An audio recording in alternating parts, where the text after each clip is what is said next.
everybody, welcome to another legendary episode of The Dex, where we cover trivia and strategy for a different Pokemon each week. I'm PokeKellz. And I'm Successor Alex. This week on the show, it's part 1 of a mini special we're doing to bridge the gap between Gen 6 and Gen 7 about the legendary trio who never really got their resolution in the gen they showed up in. Yeah, almost like Thanos in the first Avengers. We know you're technically important to the story, but what's like your actual deal, right? Yeah, like, is that actually Josh Brolin under there, or does he just do the voice? And how are you gonna differ from the Thanos we know and love from 1996's Infinity Gauntlet Limited series? Like, Guardians of the Galaxy was totally great, but are they really gonna be able to do all that cosmic level Marvel stuff on screen? Look, the point is, there's still a lot of questions about Thanos, and obviously, the best way to get some answers is doing a whole gang of research, which is exactly what we did. Yep, and I literally love doing research, so let's get started. Right, part 1, it's Xerneas. Not Thanos? This is gonna be a Pokemon show about Xerneas.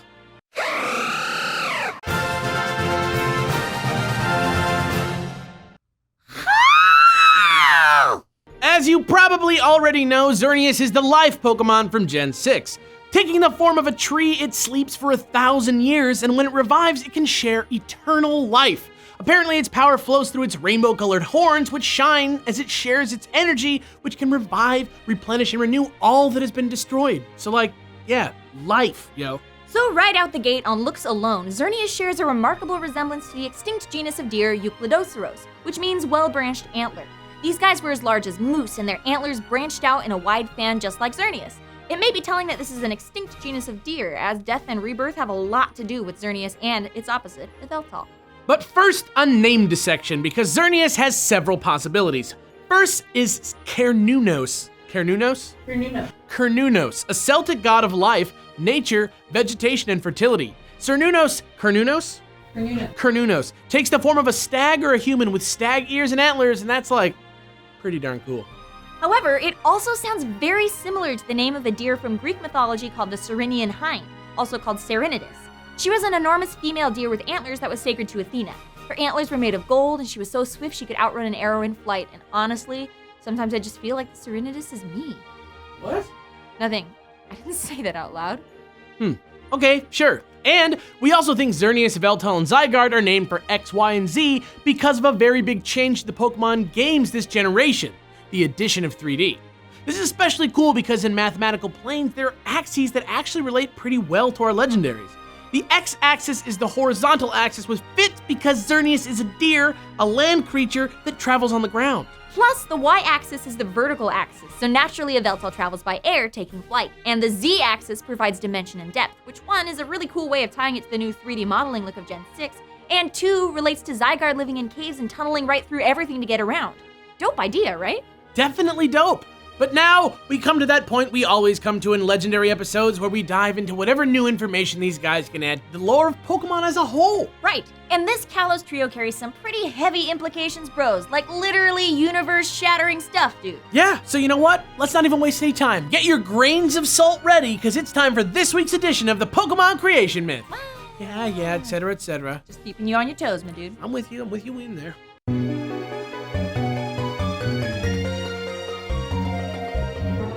So to see how Xerneas might fit into the large mythology, we first needed to look at his real-world inspiration, and basically, we've narrowed down the origins of Xerneas, Yveltal, and Zygarde to 2 different myths.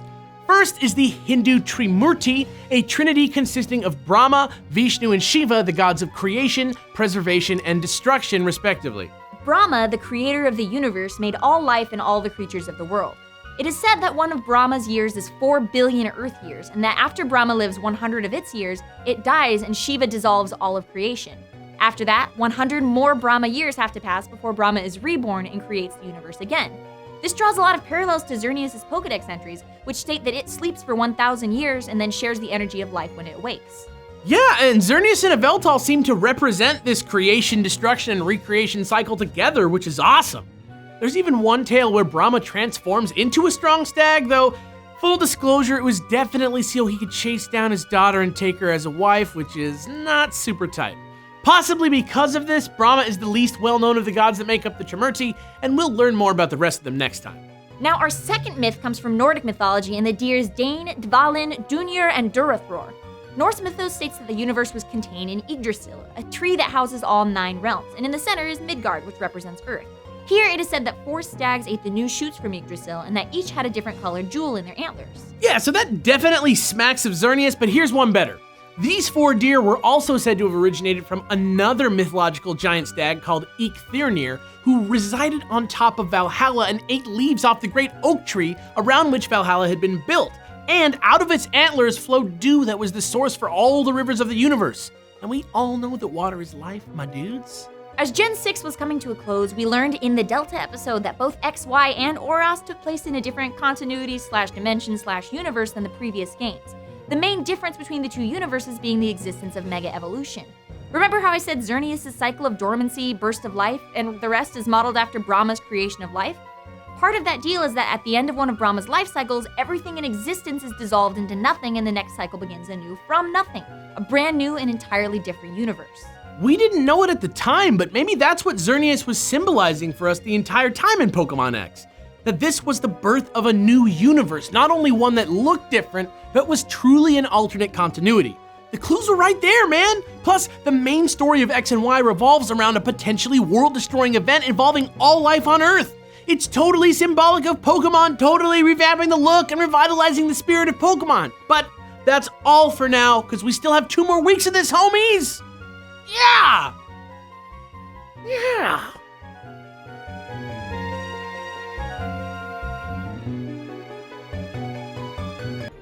It's so hard to stop there, but hey, it's true. More on this in the coming weeks.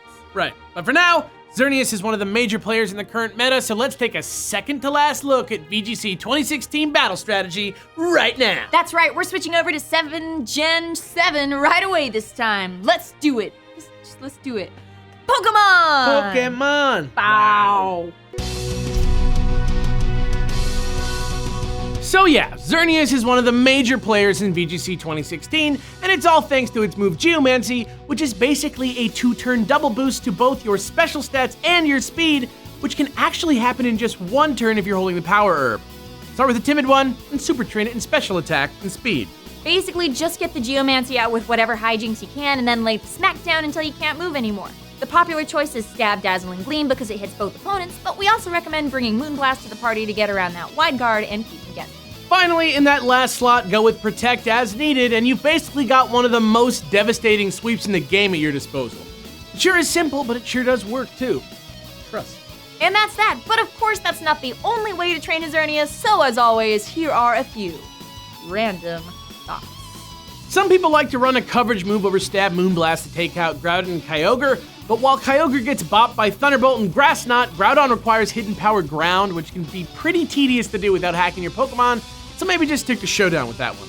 Another way to go with Xerneas is to skip Geomancy altogether and swap in a Choice Scarf and another coverage move. Really, the only huge advantage it has is giving a buff attack right out the gate though, so this strategy should use it sparingly. And finally, if you want to get a little mental warfare going, maybe try running a little Thunder Wave on this guy. It's not the most versatile thing, but it can be the thing that wins the match for you. Happy battling! And that's it, Xerneas, and I feel like I'm gonna get hammered if I don't mention it at least once, so here goes, Princess Mononoke. Nice. For more episodes about legendary Pokemon, click here, or for this week's episode of the Dex Podcast, where Kelz, Jimmy, and I talk about this week's Pokemon news, click here. I'm Successor Alex. And I'm PokeKellz. Tune in next time for another deadly episode of The Dex.